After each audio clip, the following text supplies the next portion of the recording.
20 minute में 20 खबर में आपका स्वागत है और मैं हूं आपके साथ दीपक व्यास।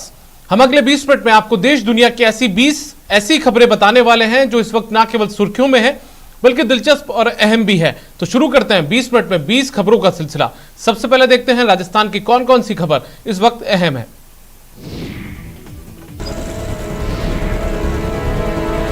भरतपुर में लोगों की लापरवाही अभी भी जारी है।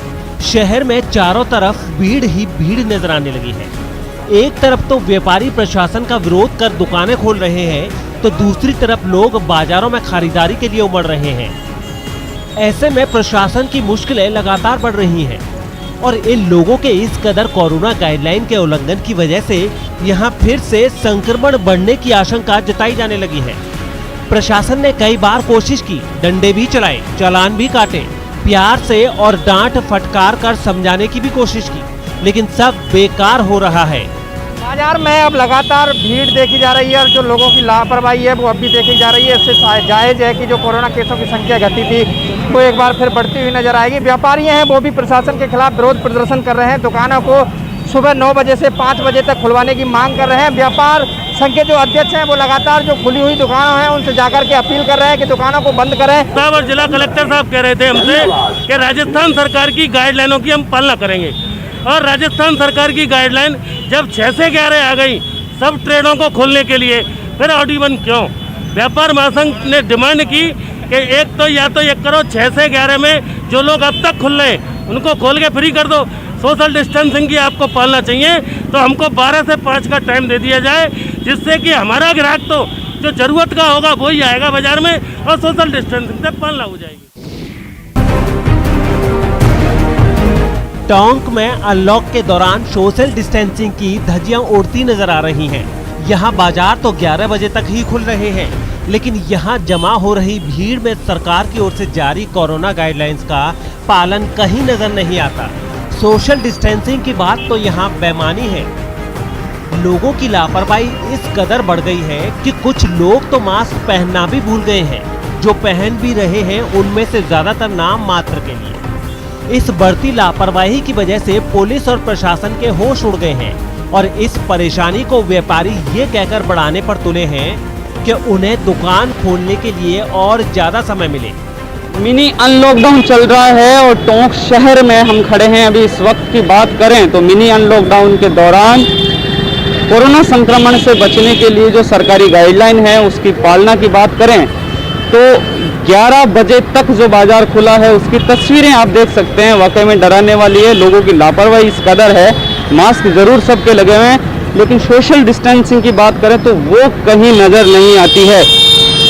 9-10 बजे के बीच की बात करें तो बाजारों की ये तस्वीरें हैं और वाकई में डराने वाली है।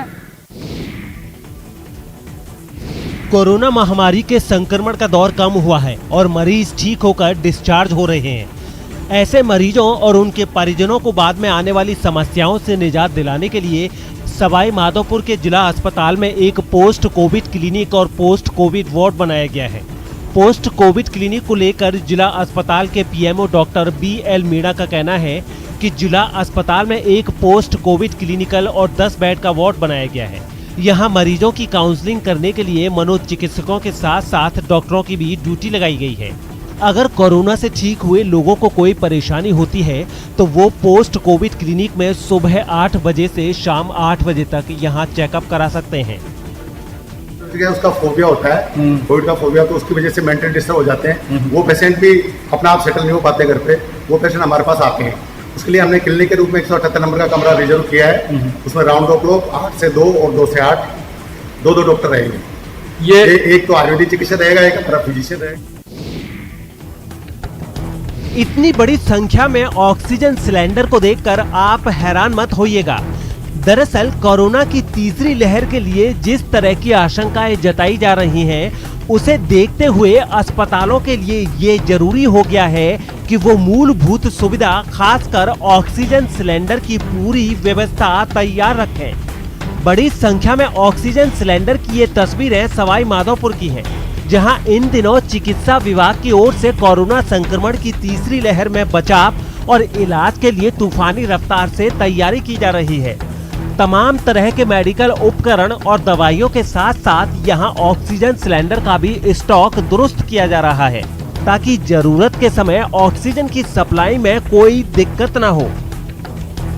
अभी ऑक्सीजन प्लांट में 345 बड़े और 76 छोटे सिलेंडर बड़े हुए हैं और आज अभी वर्तमान 40 सिलेंडर बड़े वाले भर के अलवर के लिए गाड़ी जा रही है। अब यहाँ पर किसी तरीके के ऑक्सीजन सिलेंडर की कोई कमी नहीं है अपने? अभी कोई कमी नहीं है, पर्याप्त सिलेंडर व्यवस्था है यहाँ पर जो ऑक्सीजन से भरे हुए हैं सब।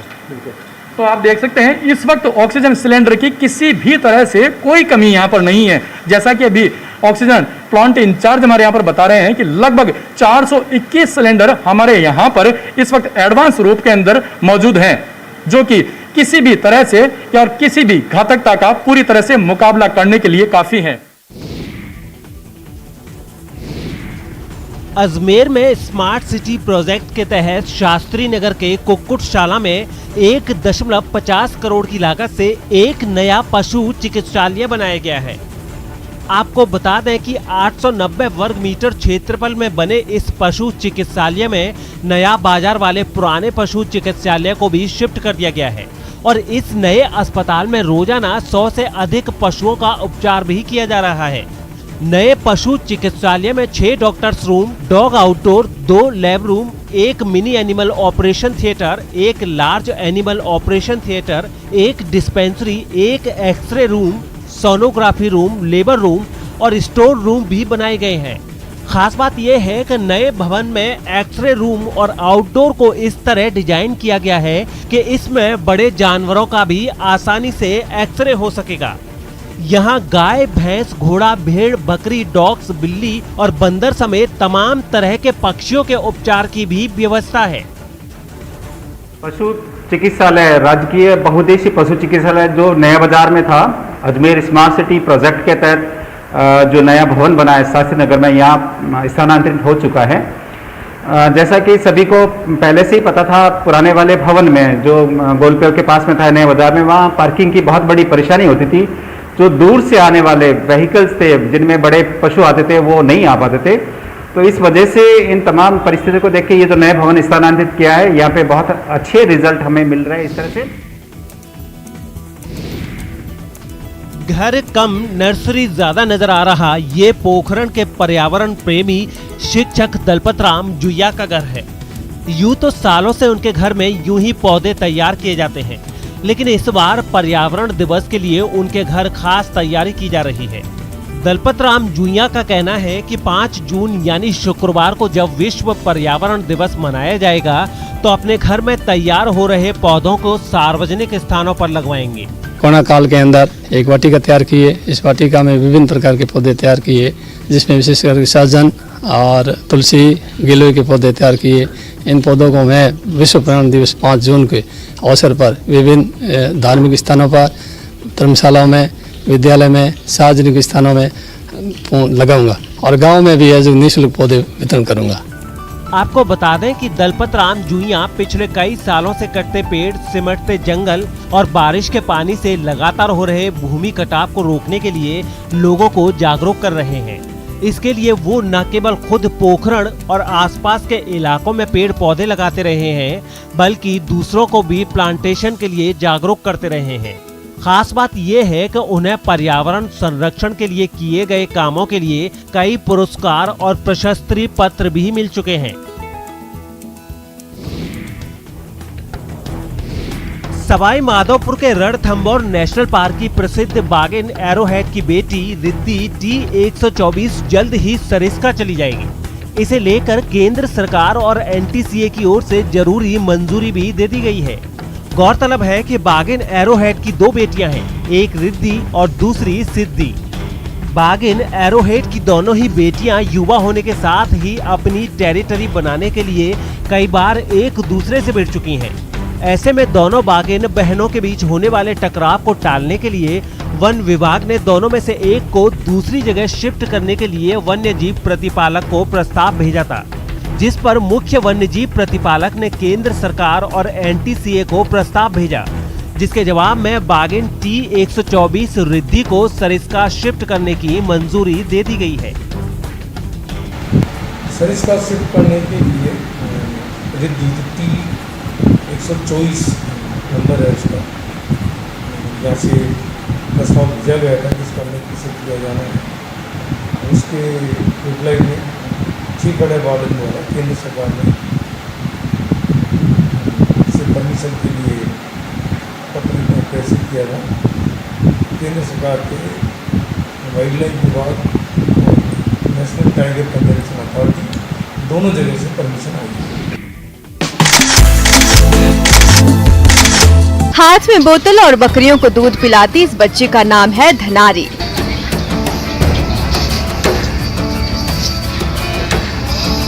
कभी आइस स्केटिंग करती है तो कभी पेंटिंग में अपना कमाल दिखाती है। अपनी उम्र के दूसरे बच्चों की तरह खेलने का भी खूब शौक है, लेकिन फिर भी दुनिया धनारी को वंडर गर्ल के नाम से पहचानती है। 5 साल की उम्र में एक रिकॉर्ड अपने नाम कर चुकी है। धनारी मूल रूप से अजमेर की रहने वाली है। 5 साल में 40 से ज्यादा देश घूम चुकी है। मोस्ट ट्रैवल्ड बेबी का खिताब जीत चुकी है। इंडिया बुक ऑफ रिकॉर्ड में नाम दर्ज है। अब आप सोच रहे होंगे कि आखिर इतनी छोटी सी उम्र में इतना बड़ा कमाल कैसे हुआ। तो पहले धनारी की कहानी खुद उसकी मम्मी सोनिया की जुबानी सुनिए। हमारा कोई ऐसा मोटिव नहीं था कि बच्ची को पूरी दुनिया घुमाना है, बट हमारा काम ही ऐसा है, तो हमने सोचा क्यों ना बच्चे के साथ ट्राई करके देखते हैं। जब ट्राई किया तो पता चला कि बच्चा छोटा हो या बड़ा हो, अगर आप अच्छे से प्लानिंग करके जाते हैं तो ट्रैवल करना बहुत ही ज्यादा आसान है। इस वंडर गर्ल के अनूठे रिकॉर्ड के पीछे की कहानी बेहद दिलचस्प है। धनारी के माता पिता मूल रूप से अजमेर के रहने वाले हैं। सोनिया और नरेन बुलानी थाईलैंड के बड़े बिजनेसमैन हैं। माता पिता का कारोबार कई देशों में फैला है। बिजनेस के चलते कई देशों की यात्रा करते हैं। अपनी बेटी धनारी को भी साथ लेकर जाते हैं और इसी के चलते धनारी के नाम मोस्ट ट्रैवल्ड बेबी का रिकॉर्ड दर्ज हो गया। लोगों को लगता है कि छोटे बच्चे के साथ ट्रैवल करना बहुत ही ज्यादा डिफिकल्ट है, पर अगर आप अच्छे से प्लानिंग करके जाते हैं तो ये बहुत ही ज्यादा आसान है। 20 मिनट 20 खबर में अब देख लेते हैं कुछ दूसरे राज्यों की खबरें।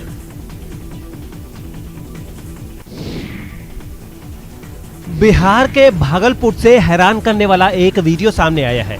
वहां चोरी के 2 आरोपियों की भीड़ ने जमकर पिटाई कर दी। बताया गया है कि मोटरसाइकिल सवार आरोपी एक आदमी से उसका मोबाइल फोन छीन कर भाग रहे थे, लेकिन वहां मौजूद लोगों ने दौड़कर उनको पकड़ लिया। देखते ही देखते वहां भीड़ इकट्ठा हो गई। इस बीच कुछ लोगों ने आरोपियों को पीटना शुरू कर दिया। वहां मौजूद ज्यादातर लोगों ने उन पर मन भर थप्पड़ और घूंसे बरसाए, यानी जिसको मौका मिला उसी ने उनकी पिटाई कर दी। इसके बाद एक आरोपी को जमीन पर पटककर उसकी तलाशी ली गई, लेकिन उसके पास से मोबाइल बरामद नहीं हुआ। इस बीच कुछ लोगों ने उन्हें भीड़ के चंगुल से बचाने की कोशिश की, लेकिन लोगों ने किसी की नहीं सुनी और काफी देर तक उनकी पिटाई करते रहे।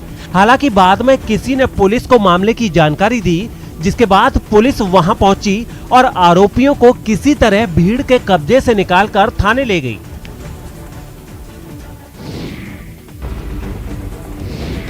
ओडिशा की राजधानी भुवनेश्वर से चौंकाने वाली तस्वीरें सामने आई। वहां अवैध शराब के कारोबार पर कार्रवाई के दौरान आबकारी विभाग की टीम पर कुछ लोगों ने हमला कर दिया। दरअसल आबकारी विभाग को एक इलाके में अवैध शराब के कारोबार की खबर मिली थी, लेकिन इस मामले में कार्रवाई शुरू होते ही वहां रहने वाले लोग भड़क गए। अवैध शराब के कारोबारियों के साथ उनके परिवार की महिलाएं भी तैश में आ गईं। उन्होंने आबकारी विभाग के कर्मचारियों के साथ धक्का मुक्की शुरू कर दी। इस बीच छापेमारी करने पहुंची टीम ने कुछ लड़कों को पकड़ लिया, जिस पर वो लोग और बौखला गए। एक महिला तो सरकारी गाड़ी पर अपना गुस्सा उतारने लगी।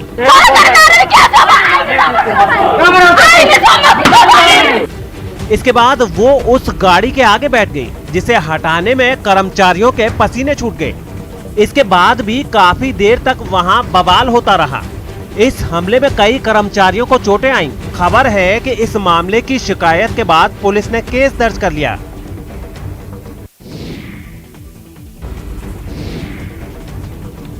उत्तराखंड के काशीपुर से रोंगटे खड़े कर देने वाला एक वीडियो सामने आया है। यहाँ सहोता अस्पताल के बाहर कुछ लोगों से सरेआम मारपीट की गई। आरोप है कि जिन लोगों को पीटा गया उनकी अस्पताल के कर्मचारियों से कहासुनी हो गई थी, जिसके बाद अस्पताल में तैनात कुछ सुरक्षा गार्ड उन पर डंडों के साथ टूट पड़े। उन्होंने न जगह देखी और न वहां मौजूद लोगों की परवाह की। वो बीच सड़क पर खुलेआम मरीज के उन तीनों घर वालों को पीटने लगे।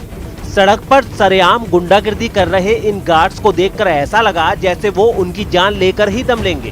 डॉक्टर थोड़ी है, गुंडे हैं सब। इस दौरान कुछ लोगों ने उन आरोपियों को रोकने की कोशिश भी की। मामला शांत भी हुआ, लेकिन सिर्फ चंद मिनटों के लिए। थोड़ी देर बाद वो सभी आरोपी फिर उन लोगों की तरफ गुस्से से बढ़े और उन पर डंडों से दोबारा हमला कर दिया। सर उन्होंने हमारे भौंक की मारी सिर में, सर बहुत मारा हमें। वीडियो सामने आने के बाद पुलिस ने तुरंत इस मामले में एक्शन लिया। साथ ही घायलों को इलाज के लिए अस्पताल में भर्ती भी करवाया गया। अस्पताल के जो गार्ड्स हैं गंभीर धाराओं में जो एफआईआर दर्ज की गई है। पुलिस ने इस घटना में शामिल 3 आरोपियों को गिरफ्तार कर जेल भेज दिया है और जो बच गए हैं उनकी तलाश तेज कर दी है।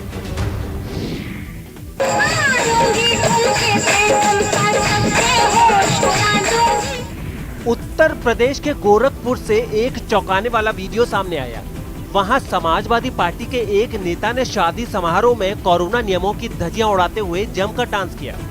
बताया गया है कि एसपी नेता शैलेंद्र यादव इस समारोह में शामिल होने पहुंचे थे, लेकिन वो स्टेज पर चढ़ गए और डांस करते कलाकारों के साथ नाचने लगे। कोरोना नियमों को ताक पर रखते हुए नेताजी और उनके साथियों ने वहां जमकर डांस किया।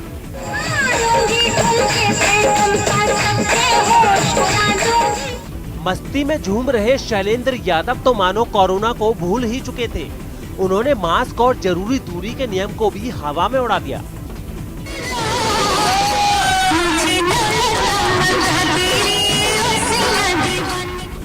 जल्दी ही वहां नारेबाजी भी शुरू हो गई। जश्न में डूबे एसपी नेता पार्टी के झंडे की तरह दिख रहे कपड़े को लपेटकर डांस करने लगे। मस्ती की ये महफिल काफी देर तक चलती रही, लेकिन जैसे ही म्यूजिक बंद हुआ, नेताजी का गुस्सा 7वें आसमान पर पहुंच गया। देखते ही देखते वहां हाथापाई शुरू हो गई। बाद में वीडियो वायरल होने पर पुलिस ने सभी के खिलाफ महामारी एक्ट में मुकदमा दर्ज कर लिया। सबके खिलाफ मुकदमा दर्ज करने के लिए मेरे द्वारा आदेश कर दिए। उत्तर प्रदेश में कोरोना के खतरे को देखते हुए ऐसे कार्यक्रमों पर पहले से ही पाबंदी लागू है। उत्तर प्रदेश के उन्नाव से एक चौंकाने वाला वीडियो सामने आया है। वहां डांस देखने पहुंची भीड़ ने कोरोना नियमों की धज्जियां उड़ा दी। उन्नाव में कोरोना की वजह से अभी भी नाइट कर्फ्यू लागू है, लेकिन इस समारोह में सभी नियमों को ताक पर रख दिया गया। वहां बड़ी तादाद में लोग डांस कलाकारों को देखने के लिए इकट्ठा हो गए। ये लोग मस्ती के चक्कर में महामारी को भी भूल गए। इन लोगों ने ना तो मास्क लगा रखा था और ना ही वहां जरूरी दूरी के नियम का पालन किया गया। इस मामले की जानकारी मिलने के बाद पुलिस वहां पहुंची और समारोह के आयोजकों को हिरासत में ले लिया। 6 व्यक्तियों को हिरासत में लेकर 2 डीजे मशीन तथा 2 लाइट मशीन कब्जा में लिया गया। इसके अलावा डांस देखने पहुंचे इलाके के दूसरे लोगों के खिलाफ भी मुकदमा दर्ज कर लिया गया। मध्य प्रदेश के रीवा से चौंकाने वाली कुछ तस्वीरें सामने आई।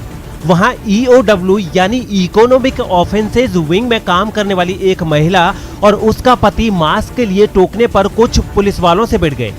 आरोप है कि ये लोग अनलॉक के दौरान बिना मास्क लगाए स्कूटर से सड़क पर घूम रहे थे। तभी चेकिंग के दौरान वो पुलिस के हत्थे चढ़ गए, लेकिन जब उन्हें मास्क के लिए टोका गया तो वो आग बबूला हो गए। महिला के पति ने तो सारी मर्यादाएं लांघ दी। वो अपनी सफाई में बस जुबानी पर उतर आए। बात बढ़ी तो एक पुलिस वाले ने उन्हें बहस न करने की सलाह भी दी। मैडम का 2 दिन हंगामा करना है और आपकी आदत। लेकिन मामला शांत होने के बजाय और बढ़ गया। तीखी बहस के बाद उस महिला के पति ने धमकी दे डाली, जिस पर पुलिस वालों का गुस्सा भड़क गया।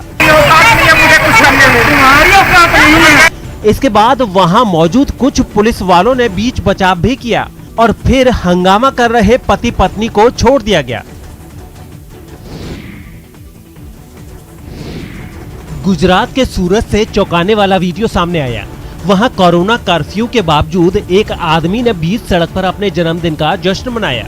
आरोप है कि अपने दोस्तों के साथ कोरोना नियम तोड़ने वाला ये आदमी अवैध शराब का कारोबार भी करता है और उसने कोरोना की वजह से लागू नाइट कर्फ्यू की भी परवाह नहीं की।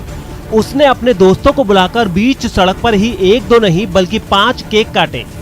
जश्न में डूबे इन लोगों ने कोरोना नियमों का भी ख्याल नहीं रखा। इसके बाद उसने बारी बारी से अपने दोस्तों को केक खिलाया, लेकिन कोई भी वहां मास्क पहने नहीं दिखाई दिया। इसके अलावा 2 गज की दूरी बनाना भी किसी ने जरूरी नहीं समझा। बिना किसी डर के ये लोग काफी देर तक वहां पार्टी करते नजर आए।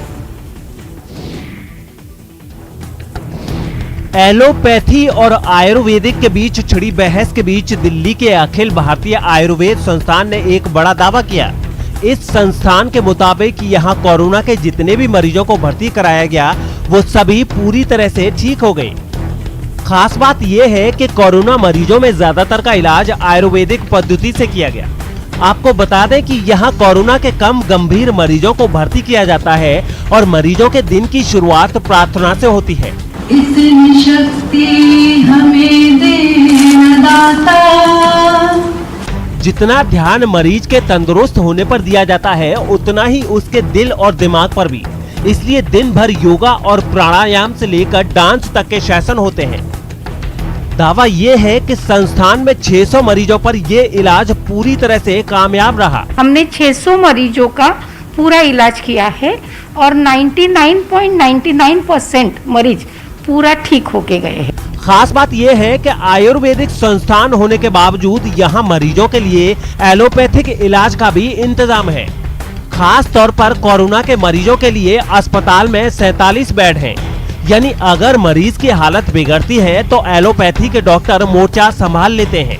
ICMR के जो गाइडलाइन से एलोपैथी उपचार है ये भी हम ऐड करते हैं आयुर्वेद उपचार में। संस्थान के मुताबिक अब तक केवल 6% मरीजों का इलाज करने के लिए एलोपैथी का सहारा लेना पड़ा है। महाराष्ट्र के निकाय चुनाव में ओबीसी आरक्षण रद्द करने के फैसले के विरोध में बीजेपी ने प्रदर्शन किया। वैसे तो ये फैसला अदालत का है, लेकिन बीजेपी इसके लिए राज्य सरकार को जिम्मेदार ठहरा रही है। उसने आरोप लगाया है कि महाराष्ट्र सरकार ने इस मामले में लापरवाही बरती और मुंबई में प्रदर्शन किया। वहां पुलिस ने बीजेपी कार्यकर्ताओं को रोकने के लिए हिरासत में ले लिया और उन्हें अपनी गाड़ी में धक्का देकर बिठाया, लेकिन बीजेपी के लोगों ने गाड़ी में चढ़कर भी नारे लगाना जारी रखा। ये प्रदर्शन बीजेपी के ओबीसी मोर्चा के प्रदेश अध्यक्ष की अगुवाई में किया गया, जिसमें महिलाएं